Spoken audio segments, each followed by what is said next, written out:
whenever you look superficially, it will always be fear. It will always be fear. I have one more story about that. One guy asks his friend, "Hey Bob, remember when you and I went fishing up north 9 months ago and the car broke down in that thunderstorm and we wound up spending the night at that farm owned by that gorgeous widow? You remember?" This guy says, "Yes, yes." "You remember the gorgeous widow?" This guy says, "Yes." "And she had that big fabulous house and we slept in the guest wing and she was over in her wing and the next morning we got in our car and headed north, went fishing. Do you remember?" This guy says, "Yes, yes." "Well, 9 months later, I get a letter from her attorney." The friend was shaken now. "Oh, did you happen to," this guy is asking his friend who got shaken, "did you happen to get up in the middle of the night and go pay her a visit?" This guy slowly says, "Yes, I did." This guy is now shaken. "And did you happen to use my name instead of telling her your name?" This guy puts his head down. "I am sorry, I did. Now what to do?" "Why do you ask?" "She just died and left me everything in her will."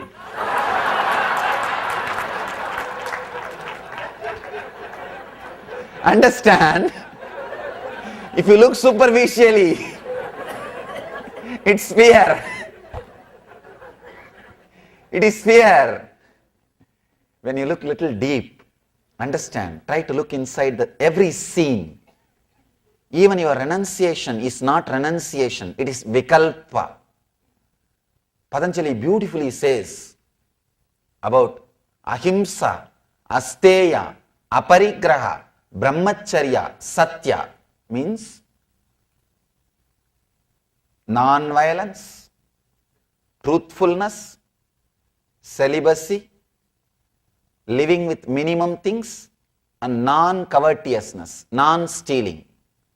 These 5 beautiful, great ideas he gives.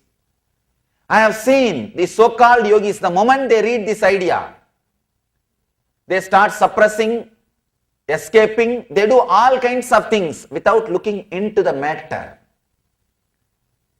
Please understand, they escape from their family, fear of maintenance. They escape from their home, fear of maintenance, and they call it aparigraha, living with minimum things. No. If you are afraid of maintaining an escape, that is not aparigraha, that is not living with minimum things. You don't have fear of maintenance, you don't have fear of attachment, you can maintain, you don't have fear that you will get attached, even then you live with simple things, minimum things. That is what I call aparigraha, living with minimum things. Many times people practice all these great vows, Patanjali's teachings, because of fear or fantasy. Then you are not practicing yama, you are not practicing Patanjali's vows, you are caught in vikalpa. You are caught in vikalpa, imagination. Please understand, vikalpa, imagination is no way going to help you. That is not going to be part of your spiritual growth. It is not going to help you towards the spiritual growth. Imagination as opposed to reality is the result of mere words. This is known as vikalpa or fantasy. If your imagination touches your Mooladhara chakra, it's called fantasy. If it touches your Swadhisthana chakra, it's called fear. If your imagination touches the Manipuraka chakra, the navel center, it's called worry. If your imagination touches your heart center. It's called continuous attention need. Continuous attention need. I have seen many times the suffering which is created by themselves because of their attention need. Many times you put up with abusive relationships just because of your attention need. Not only in abusive relationships, many things you bear. You go on and on and on, continue to suffer just because of your attention need. You cannot understand, experience, enjoy aloneness. So you think, at least let me put up with it. Let me put up with it. Please understand. The imagination, when it touches the heart chakra, you start asking things from everybody. I have seen many times people come to me and start straight away commanding. I heard you are an enlightened master. I have this stomach pain for last 20 years. Can you heal it today? They don't even ask, can you heal it? Please heal it today. I tell them, can you do little meditation? Can you do some meditation workshop? No, I don't have time for all that. I heard you are an enlightened person. I just wanted to check you. No, people have that feeling. Straight away demanding. They do not bother about what is their position, what is other person's position, nothing. They are you see, when the attention need starts happening, you are almost like a drunk. You don't see the reality. You don't know the reality. Please understand, when you are filled with attention need, you are also in the same position. You don't know what you are doing. You just take everybody for granted. You just know that they have to do this, they have to do that, they have to be doing this. And constantly you are nagging. Constantly we nag people if we are caught with attention need. If we are filled with attention need, we constantly suffer with vikalpa. Sometimes you suffer with attention need not only with others, even with yourself. You need to pep yourself by some words. You can see when you are sitting alone, you need to use many words to praise yourself. No, I think I am doing well. I don't have to believe all those guys. You will be talking to yourself all these words.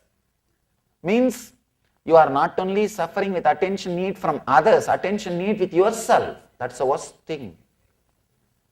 I can say all possible phobias and psychological disorders, psychiatric problems, Patanjali has described in this one sutra. Each chakra, when your imagination touches, the problem you have with others and with you is one disorder. I do not know the technical names. I can describe the disorders. If you are in the field of psychiatric psychoanalysis, you can give the names. When that imagination touches your root chakra, fantasy, suffering with others, and fantasy about you, suffering with yourself. When it touches the Swadhisthana, fear of others and fear of yourself. When it touches the Manipuraga, worrying about others and worrying about yourself. When it touches Anahata, attention need from others and attention need from yourself. When it touches Vishuddhi, comparing with others and comparing with yourself. Sometimes you start suffering comparing with yourself. Yesterday I walked half an hour, today I don't know what happened. You start comparing with yourself. 30 years before, I used to walk 3 hours. That time you were young. You conveniently forget the fact. Now you start suffering by comparing with yourself. And the same way, when the imagination touches your Ajna chakra, you start suffering with your ego, with others and with you. You may ask, how can ego, with my ego I can suffer with myself? Many times you think, I should have treated myself like that, I should have spoken this kind of words, I should have expressed myself like this, I should have presented myself like this, but I did not do what to do. You repent. Your ego suffering with you. Your ego suffering with you. I have so many stories for that. Many times, the people, especially people who get into the stages and give public discourses, they talk some nonsense which comes in their mind. And then later on they repent. I shouldn't have told that. I should have told this. I shouldn't have behaved that way. I should have behaved this way. Means suffering with your ego, with yourself. And ultimately, when the imagination touches the crown center, you are suffering discontentment with others and discontentment with yourself. Imagination, when it moves in different energy centers, it creates different kinds of problems with others and with you. This vikalpa is the ultimate suffering. If you can relax from vikalpa, people ask, I can relax from vikalpa consciously. What about unconscious and subconscious, Swamiji? I give you one important secret. This is a secret I learned from my teacher. When I asked him this same question, he told me, 11 days continuously try to remember some idea, it will sink into your subconscious. 21 days try to remember that idea, it will sink into your unconscious. Please understand. Don't even think, how will I live this idea? Don't fight with it. Don't ask for a technique. Just remember this idea. Try to analyze this idea. Try to let this idea sink inside you. For 11 days constantly remember. Whenever consciously you are imagining, remember, imagination will lead to suffering. I should use this to go to joy or bliss. Just remember. Whenever you are consciously imagining, just remember and relax from it. Just do it for 11 days. Suddenly you will see, in the dream also you remember the same idea. I have seen people experiencing this. If you are constantly, strongly remembering some idea in the waking state continuously, in the dream also you will remember that same idea very strongly. For example, if you decide, whenever you have a fear that somebody is following you or chasing you, or ghost is chasing you, if you decide, whenever I get a fear of ghost, I will remember my God or my Guru. If you try this for 11 days continuously, after 11 days, even if you remember the fear of ghost in the dream, you will remember the God or the Guru. How many of you have experienced this? That ideas going into the ideas which you carry in the conscious level going into your dream state. It happens if you constantly remember more than 11 days. So don't even have the fear. How will I purify my unconscious or subconscious? Remember it consciously. Imagination brings suffering. This one truth, this one sutra. If you know Sanskrit, remember the sutra itself. Sabda jnananupadi vastu sunyo vikalpaha. Such a precise definition. If you don't know Sanskrit, it's okay. At least remember the translation. Imagination as opposed to the reality is the result of mere words. This is known as vikalpa or fantasy. In a short form I can say, imagination which is opposed to reality, which is created by mere words, brings suffering. Remember this one idea. Let it sink inside you, inside you, inside you. It will penetrate your dream state. It will penetrate your deep sleep state. You will be out of vikalpa. If you are out of vikalpa, you are in nirvikalpa. What we call enlightenment.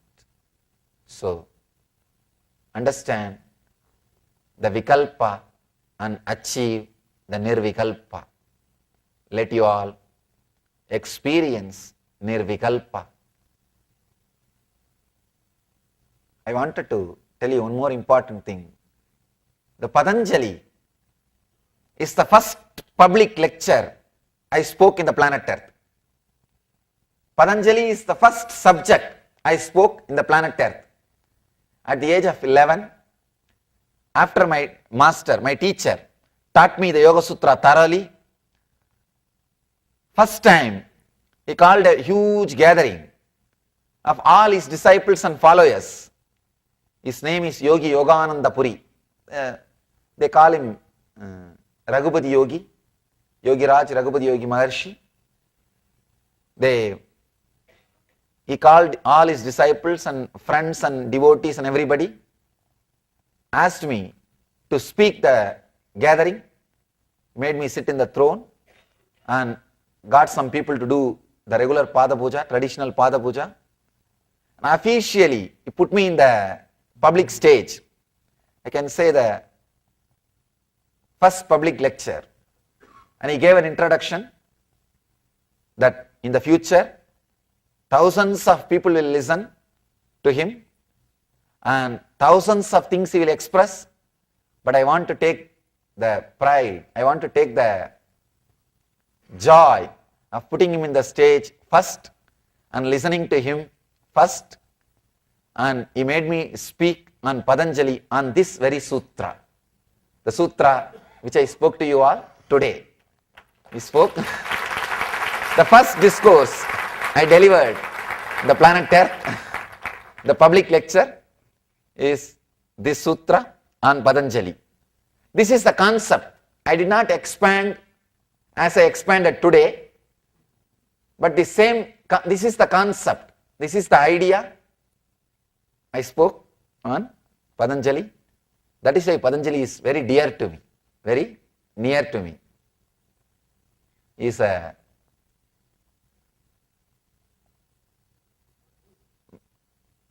Patanjali is the knowledge, sutras. First, I learned, experimented, experienced and expressed. So,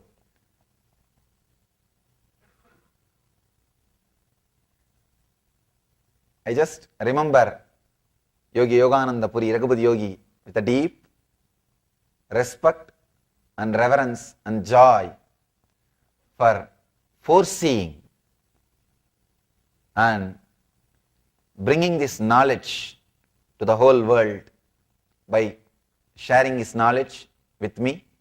I remember him with all my reverence, respect and devotion, and